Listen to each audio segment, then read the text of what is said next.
Guys আমরা part 1 এ দেখেছিলাম যে এখন ঠুংঠুং শুধু নিজের জন্য নয় বরং গ্রামের গরিবদের মাঝেও খাবার বিলিয়ে দিত।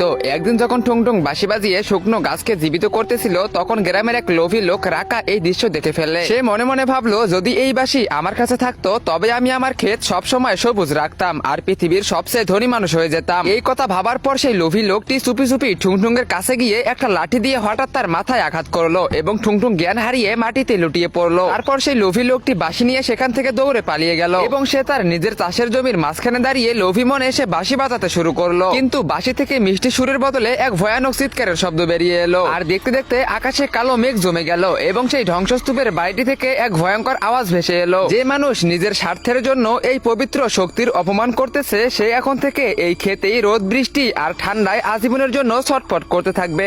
গাইস আমি ইদানিং শুনতেছি যে ফ্রি ফায়ার থেকে নাকি পাবজি প্লেয়াররা অনেক বেশি বেড়ে গেছে। তো আজকে আমি এটাই দেখবো। তোমাদের কোনো কিছুই করতে হবে না। তোমরা যদি ফ্রি ফায়ার খেলে থাকো এবং ফ্রি ফায়ারকে ভালোবেসে থাকো তবে অবশ্যই ভিডিওতে লাইক করে চ্যানেলটিকে সাবস্ক্রাইব করে দাও। আর পাবজিকে ভালোবাসলে কমেন্ট বক্সে কালো লাভ দাও এবং ফ্রি ফায়ারকে ভালোবাসলে লাল লাভ দাও। আমি দেখতে চাই কার অডিয়েন্স সব থেকে বেশি।